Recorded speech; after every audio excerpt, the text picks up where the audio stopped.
amigos de nuestra población. Estamos acá en la señal 3 de La Victoria y tenemos a una persona muy especial, una periodista, historiadora, Nancy Guzmán. Ella ha trabajado fundamentalmente sobre temas de derechos humanos, ha escrito libros sobre acontecimientos terribles que han acontecido principalmente en lo que tiene que ver con la dictadura, hablando por ejemplo de Osvaldo Romo, de Ingrid Holgerhoff, también ahora en temas más recientes, cómo ha funcionado el clan de los Edwards, cómo se ha articulado hasta ahora, generación tras generación, estableciendo su poderío aquí en el país. Y su último libro habla precisamente del Congreso, ya en un tono más, mucho más liviano, pero sin embargo no exento de profundidad, en el sentido de poder desenmascarar lo que pasa en el Congreso y dónde se va finalmente todo el dinero que pagamos en ello, de nuestros políticos. Buenas noches, Nancy, muchas gracias por venir, por aceptar esta invitación. Buenas noches, gracias por la invitación, me encanta estar acá, los felicito, tienen un maravilloso canal y yo sé que esta es una conquista social y una conquista, digamos, de todos quienes aquí colaboran de manera solidaria. Sí, pero fundamentalmente hay un tema de solidaridad profundo, pero por lo mismo también agradecemos mucho que tú hayas tenido la gentileza de venir a este espacio. Quisiera preguntarte cuál ha sido la motivación principal de poder investigar y ahondar sobre temas de derechos humanos, sobre la dictadura y principalmente desde el ámbito de los torturadores. Sé que uno de tus primeros libros hablaba de Bautista Monchoa, sin embargo después se dio el tema de la visión desde el otro lado. ¿Qué te motivó a investigar eso? Bueno, yo primero que nada quiero contarte que yo lo que trabajo más que derechos humanos es la memoria.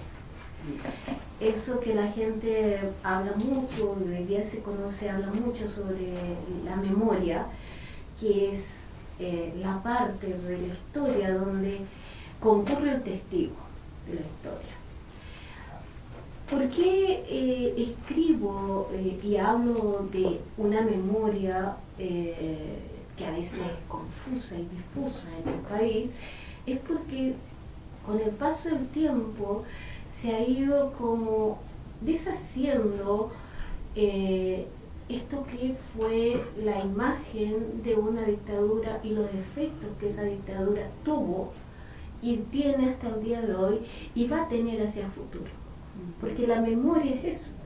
La memoria no es es la reconstrucción que se hace desde el presente, con la mirada del presente sobre el pasado.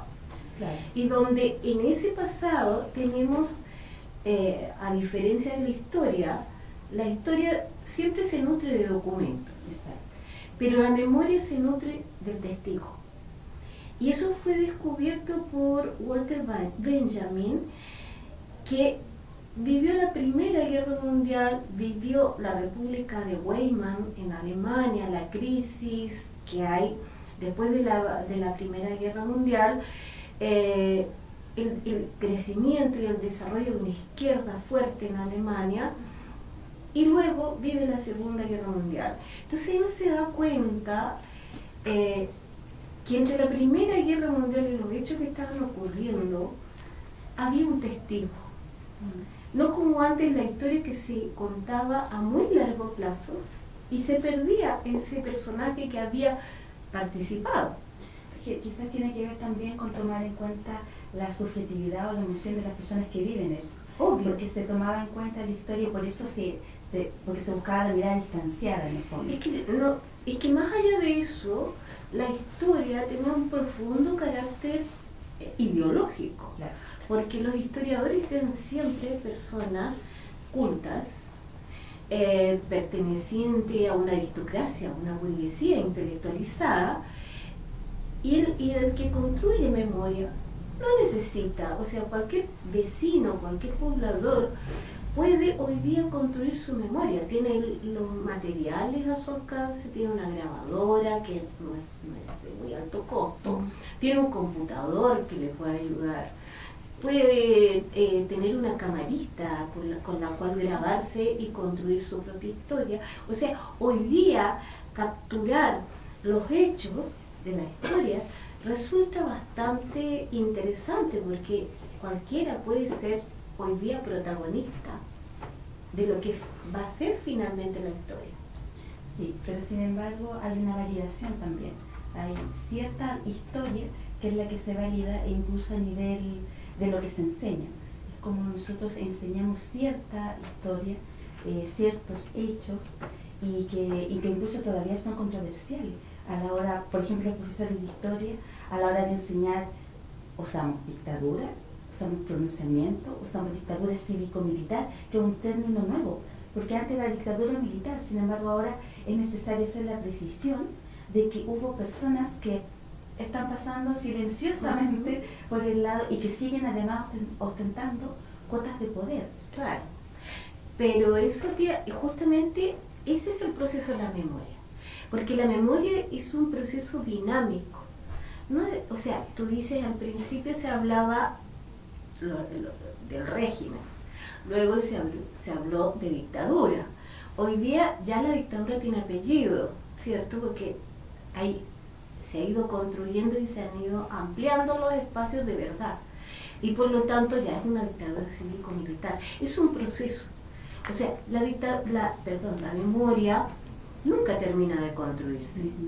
Siempre se va a construir. O sea, siempre va a estar ese protagonista, ya sea directo o indirecto, de hechos que ocurrieron. Y por lo tanto, esa construcción va dándole un dinamismo a la sociedad nuevo, que va transformando social y políticamente a la sociedad. Es por eso que también la derecha le tiene miedo a la memoria, porque la memoria siempre apela a aquellos hechos que son traumáticos, a esos hechos terribles, y donde, si miramos la historia, vamos a tener siempre como el protagonista malo a la derecha. Claro. Entonces, no les conviene. No les conviene la memoria. Ahora tú me preguntabas por qué yo me enfoco en algún momento, hago un giro, y me enfoco en los torturadores. ¿Ya? Disculpan, Nancy, quisiera... Bueno, este es uno de los libros de Nancy que se llama Romo, Confesiones de un torturador, que es más bien la reproducción de una entrevista, ¿cierto?, que se hizo en Miami. Y es un testimonio terrible. Cuando uno lo lee, de verdad que... Porque uno se pregunta cómo una persona puede pensar así hasta al final estar convencido de que él así estaba bien, minimizar el daño que había hecho, no enfrentarlo. Entonces, de verdad que hay una pericia ahí periodística de buscar, de sacar algún relato de una persona que, ante todo, aparte de justificarse, trataba él de quedar como un héroe. Entonces, esa figura es muy difícil. ¿Cómo se afronta esto? Enfrentar a una persona, entrevistarla, sabiendo todo lo que él había hecho. Porque yo creo que primero que nada la historia, los hechos tienen dos lados, siempre. Tienen el lado en el cual uno está y tienen el lado del cual uno es afectado. Claro. ¿Ya? Ahora, ¿cuál es la importancia de entrevistar y mirar ese lado, ese mundo? Es que a través de esa mirada podemos entender finalmente qué es lo que pasó en nuestra sociedad. O sea, si no miramos el arco completo de manera poco complaciente, siempre hay que mirarlo poco complaciente, los dos lados. Es una forma incómoda. Claro, o sea, perder esa comodidad de simplemente mirar la historia del lado que a mí me gusta. Porque si yo lo miro siempre del lado que a mí me gusta, no voy a entender cómo actúa el otro. Porque los hechos siempre se van a repetir en la historia.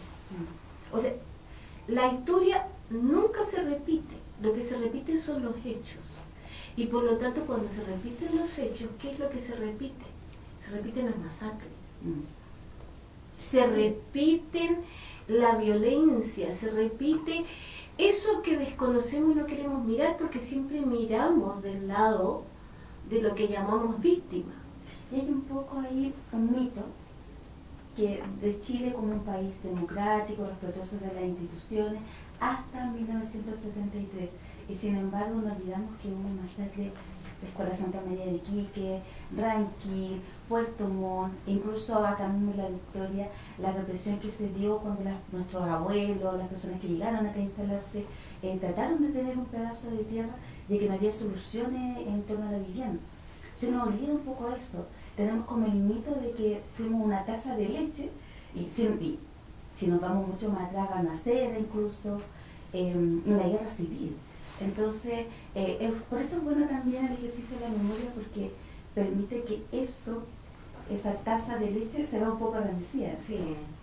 Bueno, nosotros los chilenos somos especialistas en mentirnos, o sea, nos hemos contado la historia que somos un país republicano, democrático, que hasta el 73 irrumpen estas fuerzas armadas que, digamos, primero lo que se construye como memoria hegemónica, esta mirada de que las Fuerzas Armadas irrumpen en el 73 porque había un demonio que era la Unidad Popular, que te generaba cola, generaba desórdenes, generaba desabastecimiento, generaba gente que se tomaba todo.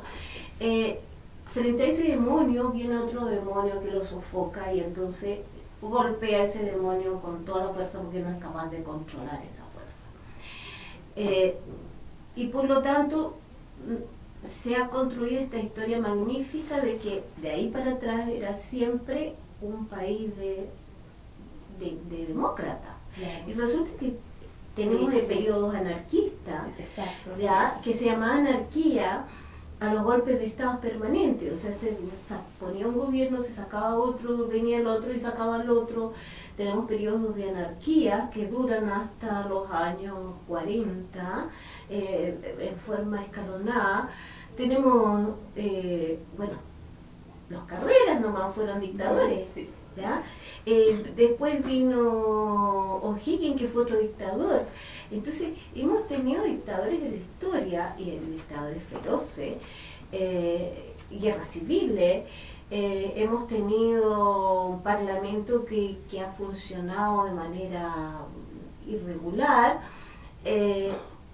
hemos tenido, no golpe de Estado, pero González Videla impuso una ley maldita que prohibía el pensamiento comunista. Y eso porque me lo recuerda como presidente, sabía de que fue dictadura. Exactamente. Tenemos la matanza del Seguro Obrero, tenemos las matanzas de Punta Arena, tenemos o sea, si miramos, este país está lleno de matanzas y masacres, una tras otra. Y de un sector siempre. Y siempre ejecutada de un sector sobre otro. Entonces, no conocer nuestra historia, no tener una memoria sobre ese pasado, es repetir con más facilidad una nueva masacre.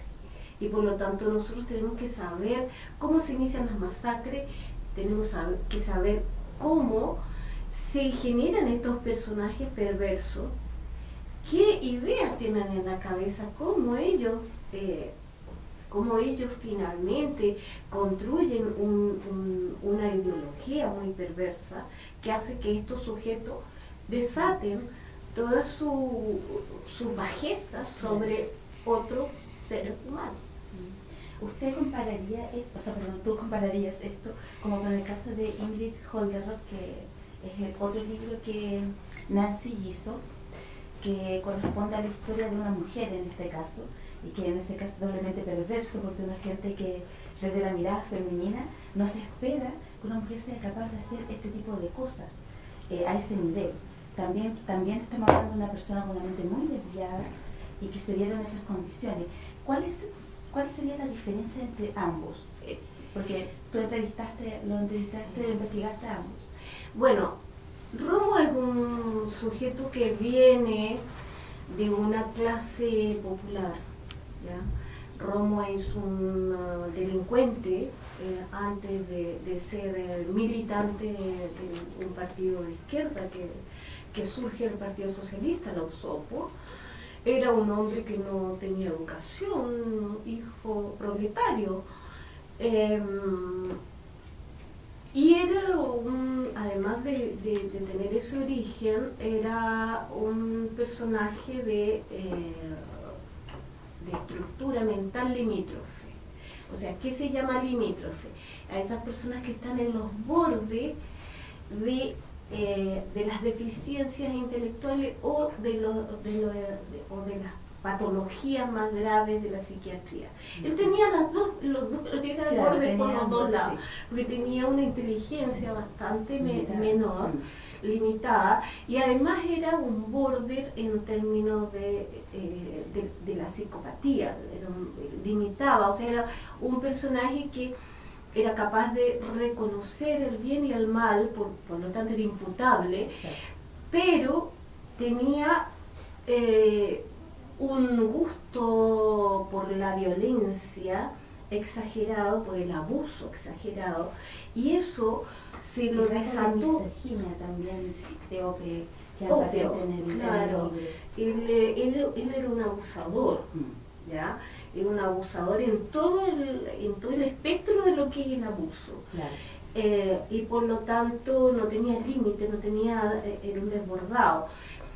Y por lo tanto la DINA, al potenciarle esas características violentas, lo que hace es crear el torturador, el ícono de la tortura. Un torturador feroz que tenía toda la autorización de su jefe para acometer todo tipo de barbaridades a hombres y mujeres. Es cierto que se dio el espacio para que surgieran personas como Osvaldo Romo, en el fondo monstruos, pero también hay otra variante que es como el funcionario, la persona que iba, cumplía horario, torturaba, y tenía una dicotomía entre lo que hace en su casa, que era un padre, que era el nombre de sus hijos, y por otro lado esta faceta del trabajo, porque sí lo veía en ellos. Yo no lo veo así, y no lo veo así porque resulta que, a ver, después de que Estados Unidos pierde la guerra de Corea, eso fue en los años 50, Estados Unidos se da cuenta que las guerras, cuando no hay motivaciones, son muy complejas, digamos. Y lo que desarrolla en su ejército y en sus fuerzas armadas es la selección de personal. O sea, el ejército norteamericano lo que crea es lo que hoy día se aplica en las empresas. O sea, que hacerle a cada soldado un perfil y ver para qué sirve. ¿Por qué? Porque Estados Unidos era tan grande que si mandaban a un cuáquero a la guerra, obviamente un cuáquero que no mata ni una pulga, iba a ser un muy mal soldado, era un muy mal soldado. Claro. Pero sin embargo servía para ser enfermero. ¿Ya? Si mandaban a un neoyorquino que eran más intelectuales o qué sé yo, de clase media, tampoco iba a servir para la guerra, pero iba a ser un regio escribiente. Entonces empezaron a hacer los ejércitos profesionales en términos de ejércitos donde tienen destacados personas de acuerdo a sus capacidades, no tan solo capacidades intelectuales, sino que también sus perfiles psicológicos para desarrollar tareas que son específicas. En esto la DINA fue muy espectacular porque escogió a los sujetos más perversos. O sea, si tú le ves la hoja a todos los oficiales de la DINA, todos del 11 de septiembre en adelante cometieron los crímenes más horrorosos. Morén, fue horroroso en la ¿cómo se llama? En la UT. Fue horroroso después en el asesinato de Van Schoen, en el asesinato, en la detención de militantes que habían resistido el día 11 de septiembre en La Legua, que lo asesinó en una operación que se llamó Operación Leopardo. O sea, fueron horrorosos, o sea, eran horrorosos. Era Moreno era un sujeto que ya venía desde antes con un prontuario. A su primera mujer la tuvo que sacar su familia de Chile porque él casi la mataba a golpe. O sea, tenía patología, venía de una familia que tenía patología, ¿ya? Si miras Barriga, cometió crímenes horrorosos aquí en Buenampaine, en toda esa zona. O sea, no hay ni uno que no haya cometido crímenes horrorosos. Romo sabía, ya cundo llega la DINA sabían el prototipo de sujeto que era. Lo habían medido, claro. Lo habían detectado, lo salvan. O sea, a Romo lo van a fusilar. Y lo salva justamente el secretario, el ayudante del general Baeza, porque sabe qué tipo es Romo, puesto que lo había detenido cuando fue delincuente. Él mismo lo había torturado, porque aquí en Chile siempre se torturó y se sigue torturando hasta el día de hoy. O sea, la tortura siempre ha sido un método eficaz de control social. Y por lo tanto, este Romo lo tenían ya calificado y catalogado como un sujeto que les iba a ser útil. Barclay Zapata, un tipo violento, o sea, todos eran violentos, todos tenían una composición, una forma de actuar en su vida cotidiana incluso, violenta. O sea, que se trasladaba esa barbarie. Sí, es que lo nadie... cotidiano a lo profesional. Es que esa lógica de... Que uno piensa que el torturador llega a su casa, besa a sus niños, se saca la ropa con sangre, y eso es como de película. La realidad es mucho más perversa, la realidad es más fría además, es mucho más fría. Y desde la guerra de Argel, la guerra de Corea, los ejércitos se van profesionalizando. La gente cree que cuando los ejércitos son profesionales son mejores que cuando no son profesionales. Mentira. O sea, Charles de Gaulle, cuando le preguntan ¿qué es lo que es un ejército profesional? Él dice, un ejército profesional es aquel que yo le doy una orden de ir a matar a cualquier parte del mundo y va a matar. Ese es un ejército profesional. O sea, hay que temerle más a los ejércitos profesionales que a los ejércitos no profesionales, porque los ejércitos no profesionales están compuestos por seres humanos que a la larga, en cualquier momento, puede jugar a lo mejor algún sentimiento a favor, digamos, de la sociedad. Bueno, está notado también cuando los ejércitos, cuando se han formado, por ejemplo, guerrillas, que tienen un código de ética distinto al que tienen después, por ejemplo, en la dictadura, o cuando ya los ejércitos profesionales han entrado en acción. Claro. Entonces, eso es como... Esas son las cosas que justamente hay que ir destruyéndole a la gente en su memoria, porque esas construcciones fantasiosas hacen que la gente piense distorsionadamente respecto a lo que son realmente estas personas. Esas fuerzas armadas. Claro. ¿Ya? O sea, hoy día la gente piensa que las Fuerzas Armadas están sometidas al poder político. En este país las Fuerzas Armadas son la institución menos sometida al poder político. Primero que nada, tienen sus propios ingresos, claro. El 10% del cobre.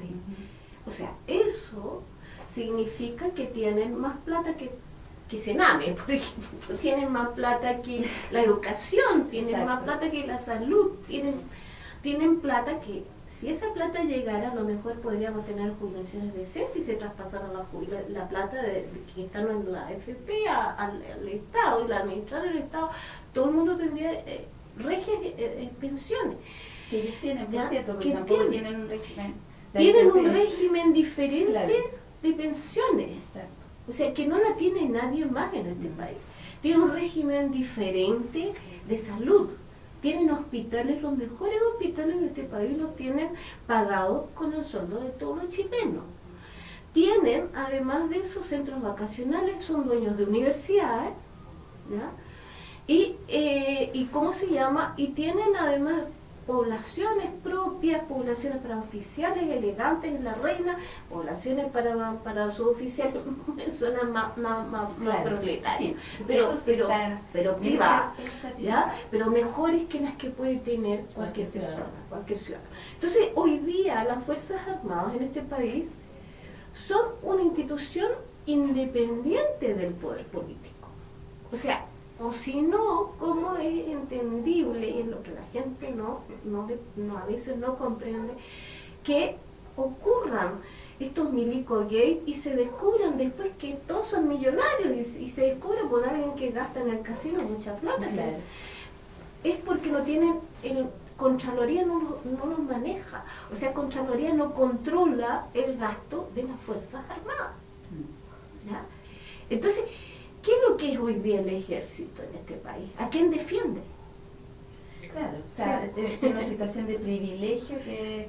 Defiende sus privilegios. Exacto. Y va a defender los privilegios que le han metido como un sector que defiende un determinado modelo, porque le interesa ese modelo. ¿Y ese modelo de quién es? Es de una clase social, no es para todos. Y que si se viese amenazado, probablemente ellos tomarían la bandera de lucha del statu quo, en el fondo de permanecer manteniendo sus privilegios, finalmente.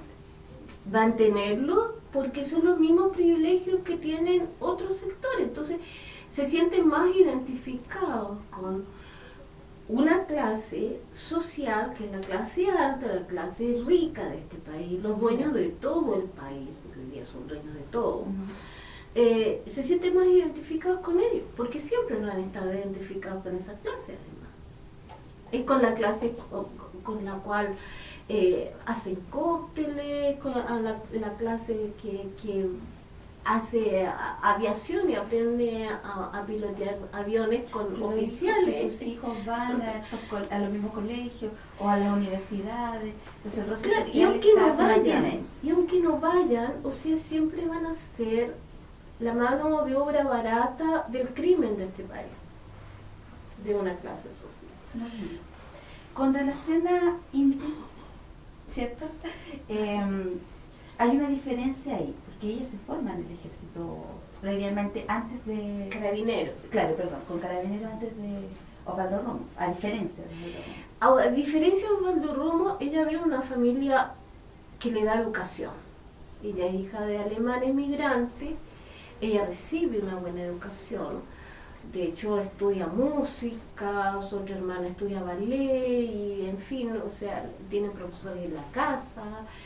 Viene de una clase acomodada, ¿ya?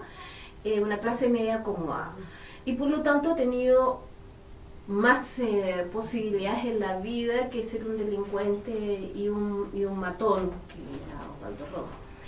Ella, por venir justamente de una familia migrante alemana, que eran muy rígidos, nazis, ¿ya? Ellos son nazis cuando explota la Segunda Guerra Mundial y antes. Es un tema porque llegaron mucho al sur y es un tema que incluso se ha centrado todo en Colonia Dignidad, en los antecedentes de Porchefe y parece que ahí quedó todo. Sin embargo, hay una población importante en el sur de nuestro país que sus antecesores, no sé, por citar un ejemplo, de Ena von Baer, que su familia también estaba ligada, entonces de verdad que también es un tema que aparece subterráneamente, que se enfoca solamente en lo que la prensa le da visibilidad, que es como el tema de Colonia Dignidad, que se supone que con la cárcel y posterior muerte de Porchefe se terminó, que apareciera que no hay más alemanes vinculados de esa forma. Bueno, estaba von Mühlenbrock, que también fue de la Sofofa, o sea, los alemanes han tenido una fuerte alianza con la derecha porque fueron los que lo trajeron a Chile y por lo tanto les entregaron tierras que eran de los mapuches y lo hicieron, le dieron todas las facilidades del mundo, le dieron plata para que se instalaran y desarrollaran una zona. En el fondo era para que contuvieran a los mapuches, fueron bastante bárbaros en esa zona los alemanes, o sea, quemaban rucas con familias enteras, las quemaban para apropiarse de los terrenos. Antes que los campesinos hicieran las corridas de cerco, las hicieron los alemanes, porque les dieron unos territorios y ellos empezaron a correr sus cercos y a ¿cómo se llama?, a limitar el terreno de las comunidades mapuche. En este caso, Olderoc, la familia de Olderoc llega a una colonia que está aquí en Peñaflor, que es una colonia bastante adinerada, unas grandes casas, en una de las zonas de tierras más fértiles, digamos, del Valle de Santiago, cerca de la capital, por lo tanto, es distinto de llegar de Colono al sur. Sí.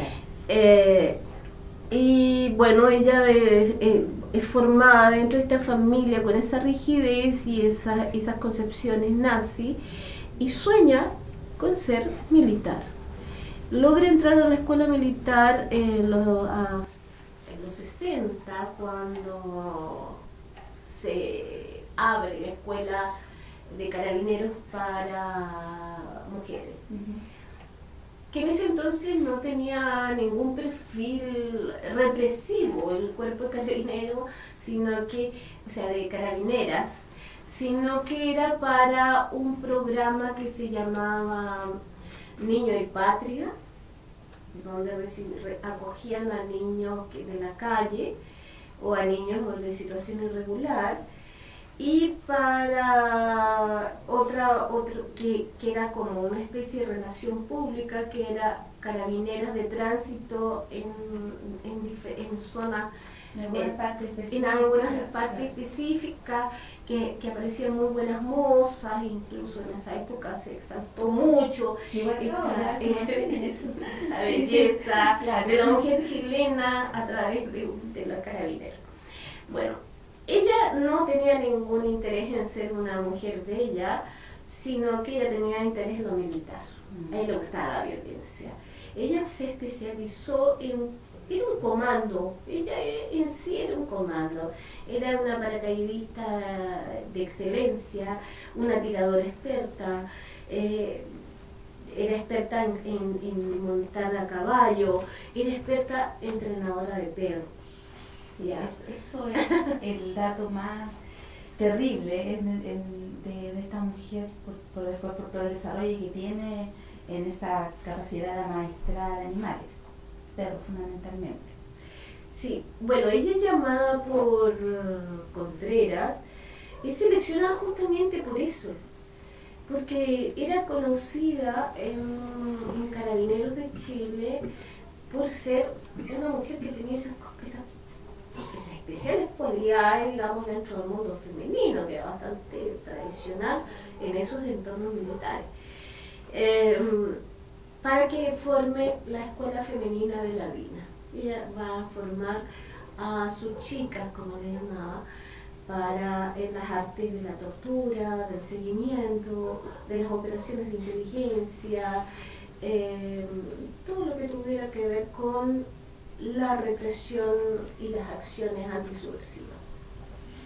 Tú mencionas acá el tema, porque además por lo general uno tiene una vinculación distinta con los animales, entonces cuesta entender cómo se puede subvertir eso a un nivel de que sean herramientas para torturar, y principalmente para torturar mujeres, para torturar hombres y reducirlos aún más a la cosificación, que era lo que se buscaba con el tema de la tortura.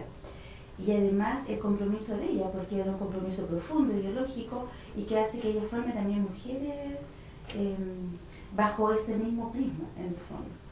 Sí. Y que destacaron lamentablemente, siendo bastante eficaces en las áreas que tenían que trabajar.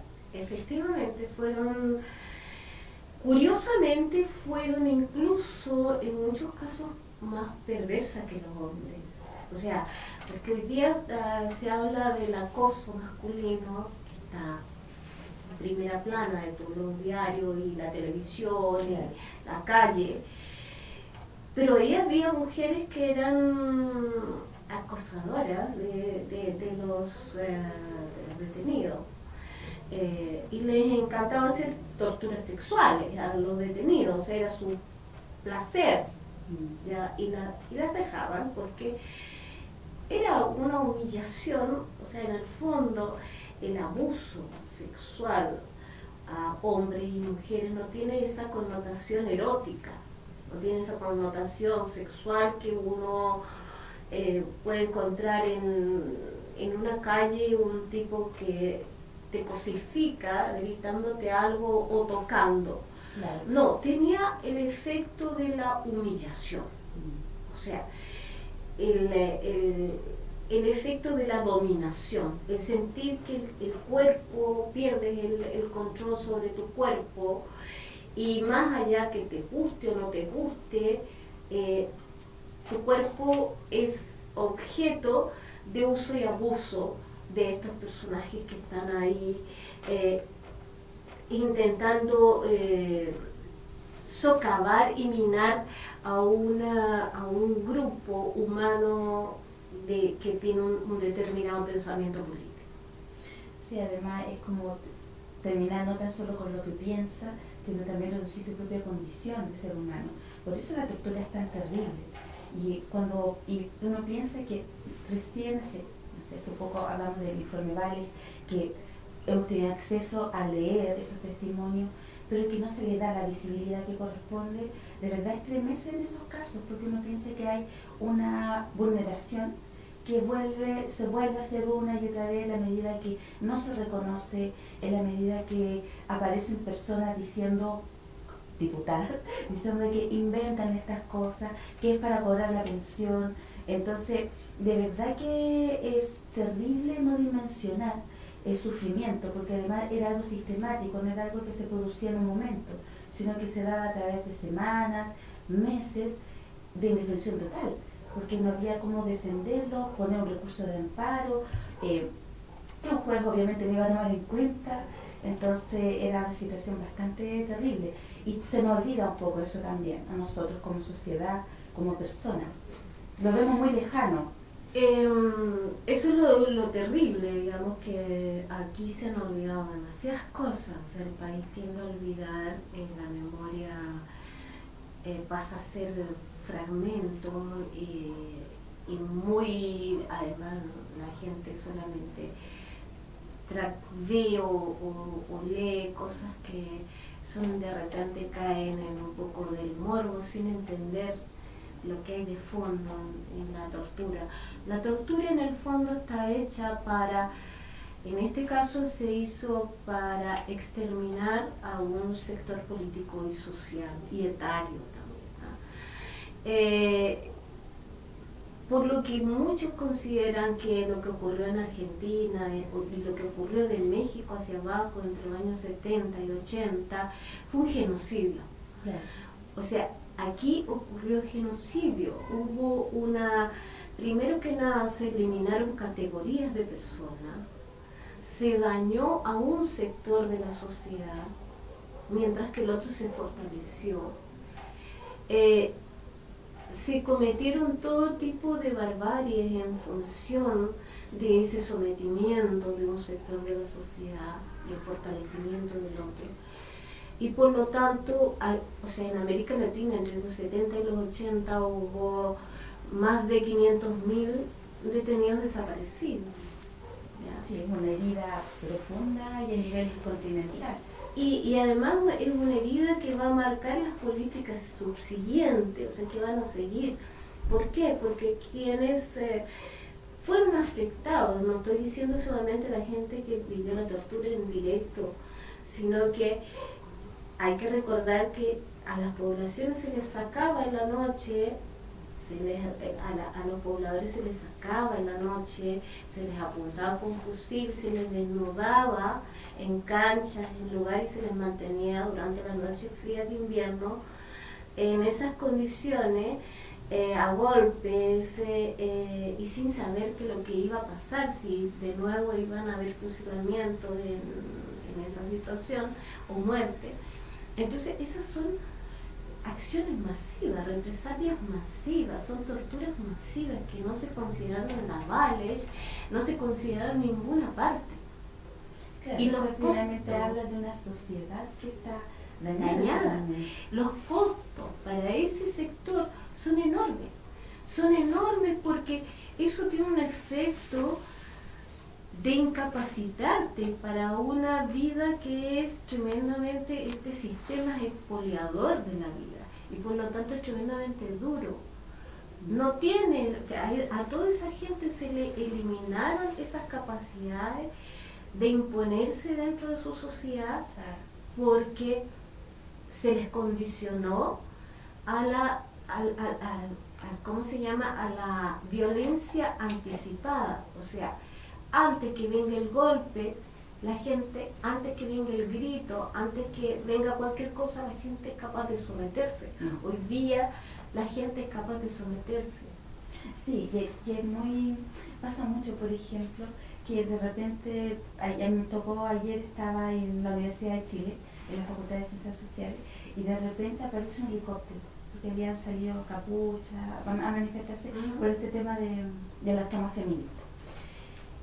Y eso generó en las personas que estaban ahí miedo, automáticamente. Y en la incomodidad es como ya me quiero ir. Entonces, esas cosas que uno no las ve a simple vista, hablan de que efectivamente somos una sociedad que está muy marcada por el miedo. Hay miedo a organizarse, porque también era una forma de decir, no hagas esto porque te puede pasar esto. Entonces hay miedo a sindicalizarse, hay miedo a agruparse, hay miedo a perder el trabajo, y todos esos miedos se empezaron a permear desde esa época. Claro, y además que se alimentan esos miedos, se siguen alimentando porque a esta sociedad le interesa tener este sistema le interesa tener una sociedad sometida. El miedo es un sistema eficaz, muy eficaz al sometimiento. Sí. Por eso, porque hoy día se mantiene la sociedad dividida. Por ejemplo, se dice que la seguridad es que cada persona ponga su reja, ponga sus cosas privadas o un sector, se privatice con rejas, le ponga alarma, le ponga cosas, en circunstancias que la única forma eficaz de terminar con la delincuencia es siendo organizados como sociedad, ¿ya? Que un sector se organice y por lo tanto logren sacar de su núcleo esa posibilidad de que los asalten, o sea, que se comuniquen unos con otros, que cuando haya una alerta, todo el vecindario salga y actúe en defensa de su propia comunidad, porque el que le toca hoy día a una persona, mañana puede tocarme a mí. Y después te puede tocar a ti. Claro. Entonces, si yo no actúo hoy día solidariamente con la persona que está siendo afectada, mañana seguro que me toca a mí, ¿ya? Entonces, hoy día se ha creado esta lógica de que todo se soluciona en forma privada. O sea, mucha gente no se sindicaliza porque dice, no, yo soluciono mi problema, no necesito el sindicato, ¿ya? El sindicato no hace nada por mí, ¿ya? No entiende que la única forma de que la sociedad humanamente se desarrolle es a través de la organización, a través de la autodefensa en que nosotros unidos nos defendamos de algo que nos está afectando. Eso es una autodefensa. Y por lo tanto, hoy día tenemos este mundo que es muy dado a asustarse y decir, mejor yo soluciono mi problema porque a lo mejor mañana los otros no se van a meter, o sea, me puede pasar algo a mí. Bueno, esto es esa lógica muy neoliberal que quedó instalada y fortalecida con esos 17 años de terror y tortura que se vivió en el país, mucho más allá de la tortura que hoy día se ha hablado que es solamente de las casas de tortura, los centros de tortura. Hubo mucho más en la sociedad. Sí, quizás en ese sentido estamos un poco en pañales lo que significa dimensionar como sociedad, porque además se oculta un poco. Uno piensa que en los colegios no se habla con libertad todavía de este tipo de temas y que por lo tanto no se pueden dar las discusiones que corresponden y que permitan visibilizar qué cosas o cómo nos ha afectado como sociedad. Los profesores también hay un miedo de expresarse libremente, se busca como la objetividad, Es decir, yo voy a tratar de mostrar lo bueno de aquí, lo bueno de allá, lo malo de aquí, lo malo de allá. Cuando en el fondo también, cuando uno educa, tiene que tomar postura al respecto, porque es parte del ser humano, tener una postura y opinar. Y eso también creo que es transversal a la sociedad, el tema de que nos cuesta opinar. Sí. Ser opinante, decir las cosas, en el trabajo se nos tira de inmediato de conflictivo. Entonces cualquier persona que tenga una opinión, que la dé a conocer, Sí, claro. entonces son lógicas que se han instalado, no se han visibilizado, por lo tanto nos falta mucho. Y creo que en ese tema también tiene que ver la justicia, porque finalmente si hay una serie de responsables por lo que pasó en dictadura, y esas personas es una minoría la que está procesada, y además en las condiciones en las que está procesada, y que además se le solicita indulto constantemente, da la sensación de que finalmente no va a pasar nada con ellos. Sí. Bueno, la justicia fue el único poder que quedó después del golpe de Estado, el único poder del Estado que no fue clausurado por la Junta. ¿Por qué? Porque resulta que la justicia en la Corte Suprema había emitido un documento donde consideraba al gobierno de la Unidad de Salvador Allende un gobierno que había transgredido la legalidad. Y por lo tanto la Corte Suprema fue golpista. Claro. Ahí tenemos lo cívico y lo militar. Por eso es que queda instalada, para darle esta imagen de no dictadura, puesto que había un poder judicial. Una suerte de blanqueo en el fondo. Una especie de respaldo a que este golpe de Estado, esta ruptura, digamos, esta instalación de una guerra, porque se declara la guerra, ¿ya?, interna, esta declaración de guerra no era entre paréntesis, o sea, no era inconstitucional, porque tenía a un poder del Estado que avalaba este estado de guerra interna. Que el poder judicial, ¿no? O sea, en el fondo también le otorgaba un carácter de justo. Claro, y además porque era de las ¿cómo se llama?, de las razones que se daba para el golpe de Estado. O sea, que hubo un gobierno inconstitucional, porque lo dijo la Corte Suprema. ¿Ya? Ahora, hay que recordar que siempre la justicia y los tribunales han tenido en este país una constitución interna de derecha. O sea, los jueces siempre en este país eran muy de derecha. La justicia era de derecha. ¿Se ha cambiado esta composición? Yo creo que se ha cambiado bastante, pero, o sea, si uno piensa que ha pasado casi medio siglo desde esos hechos, es poco lo que ha cambiado, digamos, en este medio siglo. O sea, hace medio siglo atrás había teléfono, ya podemos comunicarnos de todas maneras, por lo tanto los avances son rápidos en la sociedad. Y que se sigan manteniendo estos poderes que no tienen control, porque la justicia no tiene control alguno tampoco. También. O sea, no tiene que rendirle cuenta a nadie por su veredicto.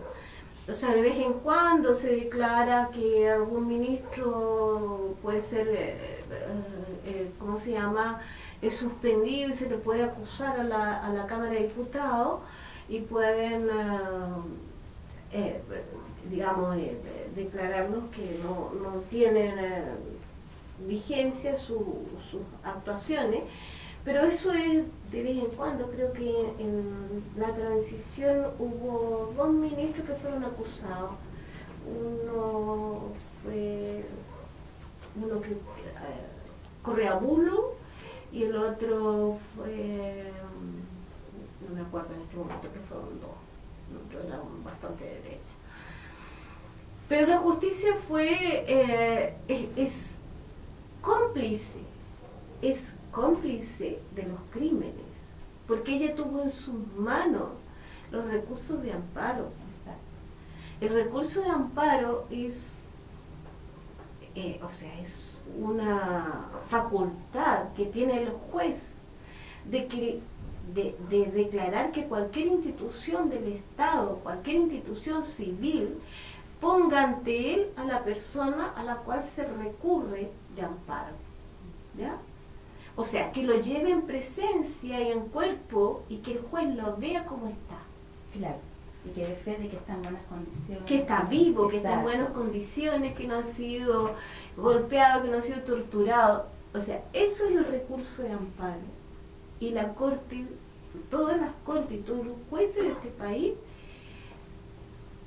no procedieron ni llevaron a cabo su deber que les correspondía como poder judicial. Por lo tanto, cuando eso no ocurre, son cómplices. Claro. Son cómplices de crímenes de lesa humanidad. Entonces, ese poder que fue cómplice, pensar que iba a actuar en transición de manera ágil, rápida y correcta, era ridículo. Claro. Porque ellos habían sido cómplices del golpe de Estado y de los crímenes. Y por lo tanto, no iba a actuar. Ideológicamente estaban vinculados a eso. Y ellos sabían. Porque no son tontos, saben su trabajo.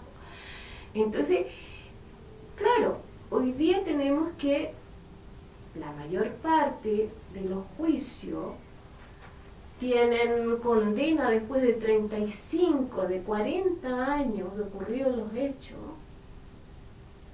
Y con declaraciones a medias, con datos a medias, con informaciones que incluso después se cambian.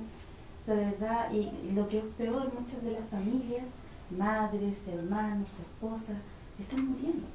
Y es muy triste que bueno, y los que imputados también. Por eso es lo que se llamaba ¿cómo se llama? La impunidad biológica. O sea que muchos no van a pasar no pasaron, bueno, la Older que no pasó ni un día en la cárcel. Es más, ni siquiera dio declaraciones a la justicia. ¿Y cómo se llama? Y murió impune.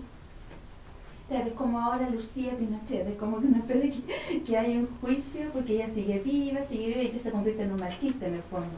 Claro. Que todos esperamos que se muera por último para que nos dé descanso a nosotros. Entonces ya una cosa ya totalmente... Bueno, pero Pinochet igual, o sea, no solamente mandó a matar, sino que robó, claro. y ¿cómo se llama? Y no pagó ni un solo día, o sea, todo lo contrario, le ocasionó gasto al país cuando estuvo detenido en Londres, porque movieron toda la Cancillería, movieron todo lo que tenían a su alcance el gobierno de Eduardo Frei para traerlo de vuelta. Claro. ¿Ya? Entonces uno dice, este país, ¿dónde está? ¿Dónde está la democracia? ¿Dónde está la justicia? O sea, que una persona por vender CDs en la calle haya muerto quemado en una cárcel, hacinado, mientras que las otras personas que cometieron todo tipo de delitos horrorosos, porque fue horroroso, tienen sueldos pagados por el Estado, salarios más que justos, tienen casas, tienen bienes que además la justicia no tocó, por ejemplo. Muchos de ellos quedaron con fondos cuando un militar podía tener plata o comprarse un fondo en esa época. Claro. Fueron robos, todos robaron a manos llenas. Entonces, eso, la justicia no les tocó los bienes. No les tocó, no investigó. Entonces, fue las condenas más grandes son a 20 años, incluso algunos, Rivas, por ejemplo, de la Sexy, que él mismo declara haber ahorcado con un alambre después de aplicarle el pentotán porque quedó viva, Nilda Peña Solari. La justicia, en otro caso posterior a ese, le rebaja la condena que la deja con pena remitida, o sea que puede cumplirla en su casa por buena conducta anterior. Entonces uno no entiende cómo un sujeto que asume haber cometido con sus manos un crimen contra una persona que ya estaba con pena total, Claro. porque seguía moviendo los ojos, la pone sobre una mesa, la ahorca con un alambre para ser lanzada al mar esa noche, día 23 de diciembre del año 1974. Entonces, y ese mismo sujeto, por otro detenido desaparecido, Ortiz, que va en ese mismo vuelo de la muerte, le rebajan la condena para que la cumpla en su casa por buena conducta anterior. O sea, uno dice, ¿cómo es la justicia? Claro. O sea, si yo me robo una naranja, seguro que me voy 3 años y un día a la, ¿cómo se llama? Al penal ahí del buen pastor. Claro, de la condición además. Y si una persona se va presa, porque podríamos entrar también en un tema que tiene la complejidad del sistema carcelario, la forma que viven, que están hacinados, etcétera. Entonces también hay un tema de esta disparidad y este sentido de injusticia, de injusticia constante, una y otra vez. O sea, la barbarie y la injusticia van juntas, siempre. Hablando del tema del otro poder, del tercer poder del Estado, y tiene que ver con el poder legislativo. Tu último libro habla sobre esto. Con un tono, tú haces alusión a una persona que te inspiró. Eugenio Lira Massi. Exacto. El Paco Lira Massi. Claro. ¿De qué forma te inspiró él para escribir este libro sobre los honorables, en este caso sobre los diputados, sobre los senadores del Congreso en general? Bueno, es un libro también de memoria, porque yo rescato la memoria de Eugenio Lira Massi, que fue un gran periodista, muy crítico, incluso en un programa que tenía en la televisión, la entrevista impertinente. En algún momento, entrevistando a un político de derecha, se agarró una combo, ¿ya? No falta. Lo odiaban claro. Porque él era impertinente. Ese era el término real para él, porque era una persona que no tenía pelos en la lengua, no era capaz de achicarse frente a nada, era alguien que era capaz de decir las cosas más terribles y siempre con un tono de ironía. Y yo creo que ¿cómo se llama? La ironía es una buena manera también a veces de mirarnos a nosotros. Y yo quise mirar a través de esos ojos de Lira Massi, quien murió en París, exiliado, porque el día 11 de septiembre fue una de las personas que aparecen en las listas malditas de precio por su cabeza. Y él muere en extrañas circunstancias en París, cosa que el Mercurio después lo pone como el primer muerto de la Operación Colombo. Y el Mercurio sabía de lo que estaba hablando. Muere justo en los días en que Michael Townley está en París. Y él muere una extraña coincidencia, muere en su departamento, un ataque cardíaco. Hay que recordar que el gasarín produce el efecto de un ataque cardíaco. Entonces, en honor a él, quise hacer este libro y reírme un poco, o sea, hacer primero un análisis para que todo el mundo entendiera qué nos había pasado en estos 17 años de transición, 27 años, ¿qué nos había pasado? Que se suponía que íbamos a encontrar la alegría, claro. Íbamos a encontrar la justicia y la verdad, ¿ya?, en esos órdenes, y lo que habíamos encontrado era un país amargo, un país triste, un país que no es capaz de reconciliarse con su historia, que la injusticia es cada día más brutal porque tenemos un 9% de población que es dueño de todo el país y un 91% que se queda con el resto, las sobras de este país. Entonces, quise contar esa historia y después tocar el único poder fiscalizador que debía ser su función, fiscalizar todo el Estado, o sea, pues la Cámara de Diputados es el poder fiscalizador. Su función es esa. O sea, es cierto que tiene que aprobar leyes, pero su función, la única función más fuerte que le entrega la Constitución es la fiscalización. Y que sin embargo, en su propio interior ocurrían todo tipo de desmanes de tipo político, de tipo económico, de tipo humano, ¿ya? Como abuso con los trabajadores, en fin, o sea, todo tipo de efectos negativos ocurrían en su interior. Y yo quise contando eso. No tiene idea, y que no tiene idea. Claro.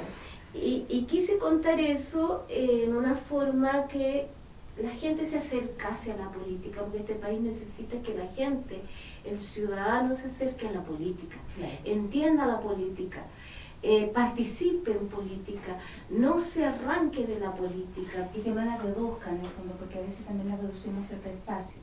Como yo nunca voy a tener la posibilidad de llegar a este espacio a hacer política, cuando de pronto se puede hacer en un espacio más reducido, en contextos más cotidianos. Es que cuando no estamos tomando en cuenta la política, estamos haciendo política. Claro, eso también es una postura política, como se ha dicho. Claro, estamos haciendo política. Lo que pasa es que estamos haciendo política para otro, porque nosotros al autoexpulsarnos de la política, le estamos facilitando a un sector que mantenga las cosas tal como están. Y que ellos sí votan, sí participan. Ellos sí votan, etcétera, participan, claro, porque tienen que defender sus intereses y granjería. Entonces, cuando yo no participo, yo lo que estoy haciendo es que ese sector siempre gane. Ahora, lo que tiene que hacer el ciudadano es ver las formas como desarrolla nuevas organizaciones políticas. Claro. No restarse de la política. La política se parte de la vida. La política significa la comida, el precio del metro, el que estemos conversando ahora aquí, el que pasemos inviernos fríos o tengamos un poquito de calefacción. O sea, significa vida cotidiana, significa mejores condiciones de vida para todos. Significa educación, significa salud, previsión. Si no estamos todos los días pendientes de la política, estamos dejando que otros tomen las decisiones sobre mi vida y la vida de mi vecino. Y eso sí que es terrible.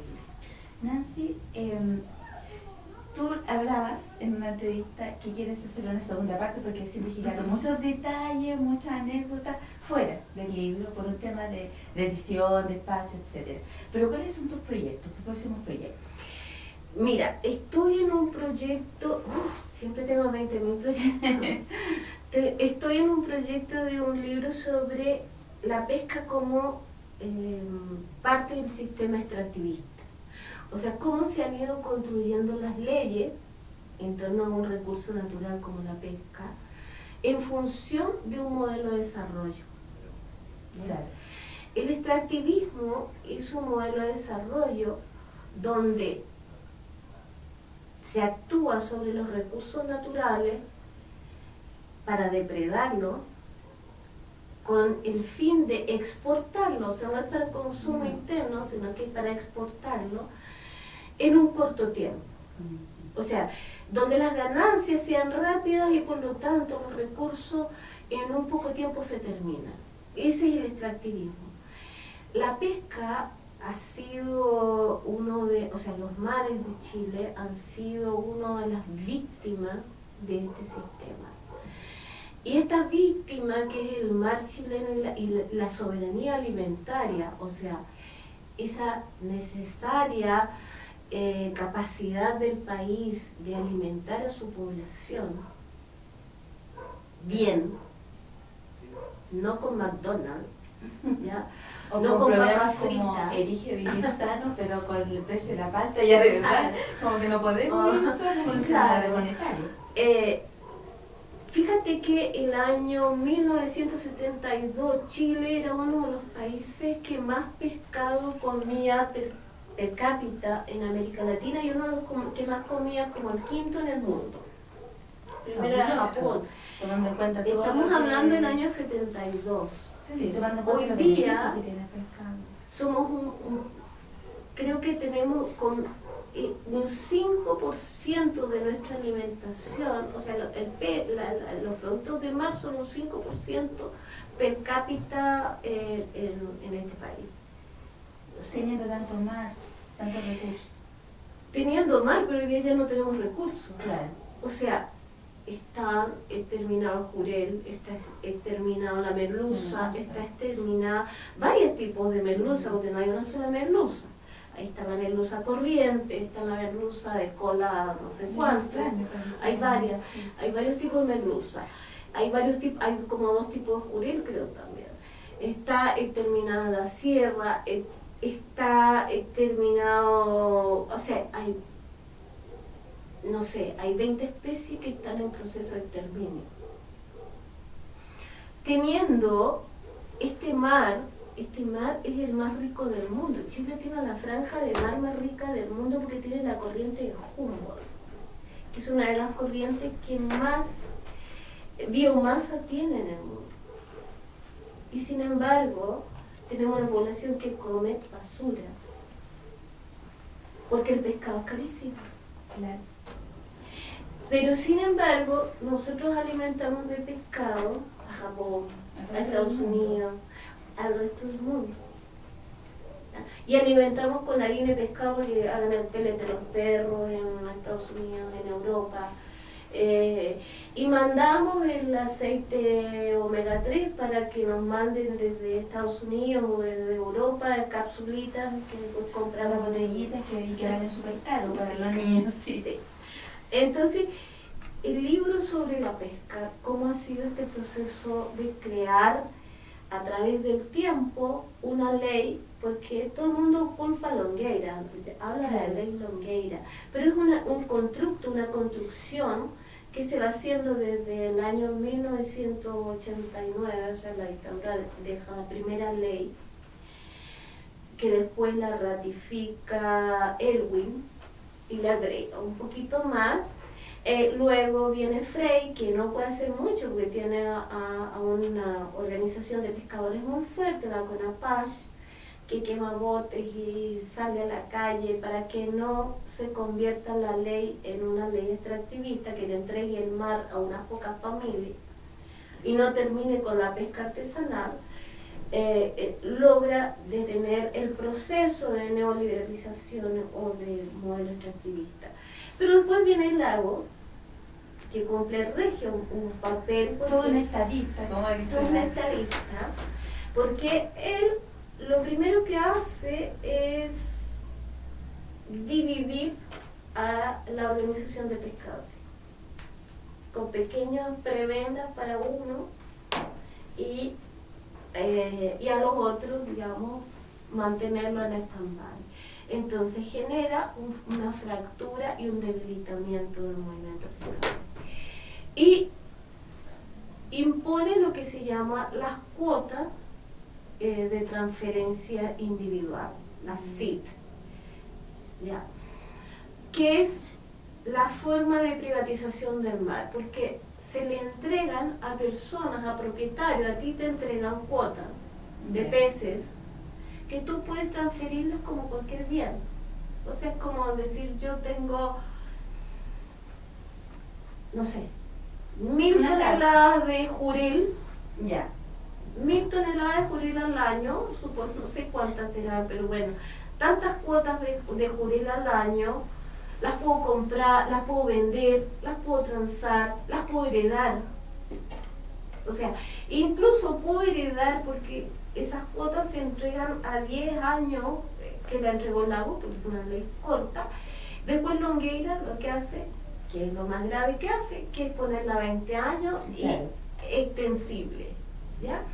O sea, entregarlas al infinito. O sea, yo puedo heredar pescados que ni siquiera han nacido, porque cuando te dan a 10 años, tú estás pescando y tienes cuotas de pescados que no han nacido. Claro. Y eres propietario de esos pescados que no han nacido. ¿Ya? Entonces, ahí se crea esta propiedad del mar. Claro. En esta propiedad del mar lo que se hace es expulsar a los pescadores artesanales, llevarlos a la quiebra en el fondo. ¿Por qué? Porque resulta que Lago, dentro de esta división del mar, dice, van a haber 5 millas, la ley del Lago, dice, va a haber 5 millas para la pesca artesanal, que puede ser desde un bote hasta un barco de 18 metros. Un barco de 18 metros cuesta $1.000.000. Carísimo. Entonces, ¿qué es lo que hacen los grandes Colpesca?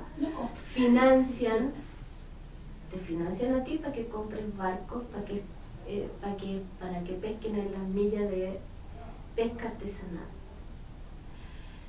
Entonces, como las cuotas, además, dicen, para darle las cuotas, tienen que demostrar una pesca histórica. O sea, la cuota que te voy a dar a ti, tienes que demostrarme una pesca histórica. Pero como no había antecedentes... Los pescadores artesanales, como que tuviesen que llevar un registro o una manera de... El Estado se comprobar. suponía que a partir de ese momento iba a llevar un registro de cuotas. Porque antes no existían las cuotas. Claro. ¿Ya? Como la primera vez que se impusieron las cuotas, dijeron vamos a poner una cuota histórica. ¿Y cómo las vamos a hacer? Vamos a hacerlo por la capacidad de pesca del barco y su bodega. Entonces tú comprendes que un barco que puede pescar 68 toneladas y puede conservar esas 68 toneladas en la bodega hasta que llega a puerto, y un bote que cuesta 10 millones de pesos, que no tiene bodega, Claro. su cuota Hace mucho menos. va a ser miserable, que no le alcanza a un pescador artesanal para comer al mes. ¿Estás en un proceso de investigar el tema? ¿Cuándo pretendes lanzarlo? En eso estoy viendo, es que estoy ahí en un impasse, estoy esperando, porque ahora viene un nuevo ajuste de la ley. El gobierno dice que va a hacer una reforma a la ley, que en realidad no es una reforma, es un ajuste, que siempre va a beneficiar a Colpesca, a Bluman, a todas las grandes empresas, porque eso nos va a afectar, puesto que en caso de que el Estado pretenda recuperar esas cuotas de pesca o esa pesca, tiene que pagar, no sé, algo así como $1.500 millones. ¿En una forma de indemnizarla ahí? Sí, porque eso está en la ley. O sea, ley hecha a la medida, a la medida. Por eso te digo, o sea, las leyes se fueron haciendo a la medida, poco a poco. Pero tanto por los gobiernos de la concertación. O sea, los gobiernos de la concertación hicieron la gran parte, porque Lago fue el que hizo la parte medular del asunto, que es imponer las cuotas, de transferir las cuotas individuales transferibles, o sea, darle a una empresa o a un individuo la propiedad de bienes que son de todos los chilenos. ¿Ya? Bueno. Entonces, eso es mi investigación y es mi nuevo libro. No es hablar de una ley, es hablar cómo se construyen en el fondo las leyes para beneficiar a un determinado sector. Y que puede ser aplicable también a otros casos. En todo. Nancy, muchas gracias por venir. Esperamos que cuando lances tu libro lo vengas a presentar Por supuesto. acá. Estás pero cordialmente invitada. Ha sido una conversación muy productiva, muy enriquecedora. Muchas gracias por fue venir a la señal. Nos quedaron algunos temas, el tema de los medios, del periodismo, la oleada femenina. Pero, claro, pero bueno, ahí estamos entonces. Muchas gracias, Nancy. Gracias a ti. Y muchas gracias también a las personas que nos ven por Señal 3. Los esperamos todos los viernes, recuerden, desde las 21 horas, con todas las noticias de la señal. Manténgase siempre en sintonía. Buenas noches.